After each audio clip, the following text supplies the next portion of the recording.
it's like James Harden, like he's he's talented, but the thing that just irks me with him is his efficiency. He's like, least favorite like I don't like it. I hate the way I don't like it. He's so forgiving. Like that same year he hit all them threes. I think he missed like 617 threes. Of course he did. And I was like, think about this. Now, Half the of team was that close to winning the championship, and you got 617 threes. In this course of time, that was just possessions. That was a step back jumper. That was early shot clock. And I understand they want him to shoot the ball, but like, when do you say, okay, all right, it's time for me to take it to another level? And the way you do that is be like becoming like Kevin Durant, LeBron, with these highly efficient guys. Like KD will get 30 points off of 12 shots. Crazy, son. Easy. 8 to 12, couple free throws, and crazy, bounds. And Kyrie out there just chucking it. Yeah, he got 37, but he shot the ball 24 times. Yeah. You know what I mean? Like, and that's another thing. Like, going back to the Nets, like, I don't see how that long term, like, first of all, only got 2-year contracts. That's the first thing. Yeah. Like, after they leave, if nobody resigns, Brooklyn is gonna suck for a long time. I mean, and like they asked Shaq the other day on the same segment you were talking about on the first take. You know, if Brooklyn doesn't win the championship, is it a bust? He's like, yeah. Hell yeah. Yeah, it's a bust. It's a bust. You know what I'm saying? No doubt. And All or nothing. yeah, All or nothing. because you don't got much time. I don't think all three are going to resign, even if they win a ring. That's my honest opinion is I don't see them three staying together past their contract. So out of the three, who you think would be the first to leave? I don't see Durant going nowhere. I think Durant Either. Kyrie leaving. And Kyrie's from Brooklyn, so I don't know. I mean, not from Brooklyn, from New Jersey. I have a choice though. Kyrie might get traded. Bro, Hey, Keith, Mose, if they don't win this year, Kyrie's leaving, bro. Mark my words. Y'all heard it here first. They don't win this year, he's leaving, bro. He's definitely the most likely to leave. They're going to trade him. And I think they should trade him before it gets bad, for real. I think They they should. now. I trade him right, like Keith said, I trade him right now. Get some depth. They need depth. Yeah. I mean, They need depth. that situation is going to blow. That situation to me, as a GM, I would be nervous. That's an explosive situation. This might go really bad for Brooklyn. Well, all three of them may not even resign. I'm being real. This could happen. Look, let's say these next 2 years, the GM can't, because they're going to keep signing these minimum contracts. They're going to try to move some players to open up cap space. But they got Joe Harris for $16 million. They got Spencer Dinwiddie. What's he getting? 12? I don't know, but he resigned, didn't he? Did he resign? Yeah, if he did resign. So what I'm saying is all this cap locked up in 3 players and 2 kind of role players. And then you have DeAndre Jordan, who's getting a good bit about money. Yeah. And he also a bad age too. This can explode on them if they don't get a ring. Because they should have kept Jared Allen. I was watching Jared Allen. I'm like, I mean, I understand, but they gave up a whole lot to get them. They're going to struggle in the playoffs because honestly, I got to see what veteran minimums they're going to sign or what they're going to do because currently situated, they don't have the bench or depth to last a game series. And Mobes, who out there for them to sign? Who out there? Like, ain't nobody on free agency like you know what I'm saying, that can help for real. My last point about the Nets, and I'm be done cutting them up like this. The Cleveland Cavaliers is the second worst offensive basketball team in the league, right? They put up 147 the other night, 147, and Colin Sexton had 42. Now, granted, I'm a big Colin Sexton fan. I'm not trying to hate on him, none of that. He a dog. I mess with his game. But there are better guards in the league than Colin Sexton. If you can't stop Colin Sexton, what are you going to do with the other people? You know what I mean? What you going to do? And you forgot Drummond and Allen both had 15 boards each. Yeah, and they so when you play Embiid in the Sixers in the playoffs, who gonna stop Embiid? Bro, I'm gonna bring this up to let you know how dark it is. Really, KD is coming off of an ACL injury, and he doesn't get any support on the post. When KD leaves the game, their defense is gone. and KD is playing the 5 and the 4, the 5 and the 4 of an ACL injury. Mind you, KD playing the 5. He ain't 280. Right. Off an injury. Right. Off an injury. So you don't even want him to be having to guard the best player every night for a long period of time. I mean, put him on him during stretches, but you know, what you gonna do with a team that has multiple good players? What you gonna do? Because the teams out there like that. Are you gonna be able to beat the Celtics? Are you gonna be able to beat the Sixers? Are you gonna be able to do? I mean, it's a lot of questions, dog. I actually feel the opposite.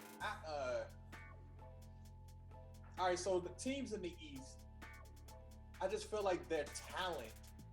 All right, let's say any matchup that they have, whether they're going against Philly, whether they go against Boston, whether they go against Milwaukee. Say that Milwaukee, where it's the last 10 seconds of the game. Out of those two teams, who do you trust with? Like, which team do you think has the players that you trust with the ball more? I feel like Brooklyn is always going to have 2 or 3 dudes who I'm going to trust with the ball with. True. That's true. They got to do that every night. Facts. And from now into the playoffs, and a guy, Kyrie, who is injury prone, let's not even forget that. Kyrie will get injured on you. Let's not forget that. And then AD, who's coming off an AC, I'm telling you. Now, I mean, injuries, that could play a factor. But I'm saying barring injuries. Barring injuries, they're gonna have to outscore every night. I'm not as concerned about their defense as I am about their depth. Their lack of depth, I mean. Their lack of depth. That's what I got. So who are the, I mean, could just refresh my memory. Like who's the bench for the Nets? Whew. That's Jeff Green. Jeff Green. I mean, but Jeff Green is a starter now, right? Don't he start? He started last 2 games. I think it's DeAndre Jordan, Jeff Green, Grant, Harden, and Irvin. Yeah, that's the lineup. Joe Harris. So Joe Harris off the bench. And Shamit. Yeah, Shamit, whatever. Cabaret guy. Right. I don't know. And Claxton is their backup center. What's the dude? Claxton, the little young boy. I don't even know who that is, Mose. Who is that? Exactly, yo. Dog, look at their roster on 2K and just look at the salary spread. It's nasty. Yeah, I'm sure that joint is ugly, bro. I can almost assure you that joint looks ugly. But I mean, like Keith said, the depth is definitely an issue, and you know, can you outscore the opponent team every night? That's really what you're aiming at. Yeah. But see, this is what hurts them even more. Like, they can't rebound and they can't defend. And I don't care how good you are offensively. When it comes to a 7-game series, if you consistently have games where defensively and rebounding, like you're not there, it's going to be a lot of effort exerted on the offensive end. And can they do that series after series and then come to the finals prepared to see the Lakers? Or proceed to see the Clippers or whoever, or the Lakers. Let's be real. If they were coming out of the West, I'd be a little more concerned. And I'm just thinking about the matchups in the East. All right, so let's just say hypothetically. Right? Hypothetically, what seed do you think they might finish at? Oh, Nets. The Nets? Probably 3. Second. I'm gonna say 2. Second or third. Let's go with 3 just to have them go against a higher seed. So the third seed, then we're going against the 6th seed. 6th seed in the East might not even be over 500. You think so? Oh, no. He is different. And this is what I was about to say about sleepers. There's a shift in the NBA going on right now. There was a time where if you looked at the Magic, Memphis, Atlanta, Indiana. You felt good about that. You felt good about it. Oh, easy. Even dub. Dog, everybody's competitive. Like, Facts. I'm trying to list. Hawks competitive, Knicks competitive, all them scrubs from last year, even Detroit. You got to come and play against Detroit this year. You think any of them 3 teams that you just named got a chance to beat the Nets? No, I don't. Not at all. No. But what I'm saying is, look, 76ers, you got currently 76ers at 1, Bucks at 2, Pacers at 3, Celtics at 4, Cleveland at 5, Hawks at 6. Damn, Cleveland is the 5th seed? Nets at 7. But mind you, it's only so I'm about to say the 8th seed is under. I mean, what's the Cavs record right now? You said they 5th. They 8-7.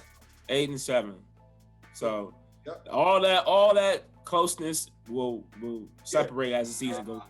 It's a small So- side. But what I'm saying is, like, when you think about these teams, even like look at the 76ers. Like, that's telling people they're picking up Seth Curry and Danny Green. It's going to be very Philly is impactful, gonna be a tough match.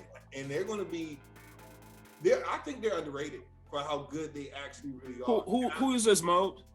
You talking about 76ers. Okay, Sixers. Pickups of Steph Curry and Danny Green.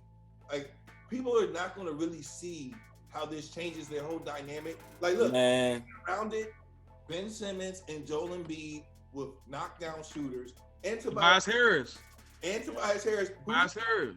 and can actually take it to the hoop. I'm telling you, and their bench isn't bad. Like Philly is underrated, and I think there's going to be a shift where mid-season people are going to start looking at Philly, and they're going to start questioning, can the Nets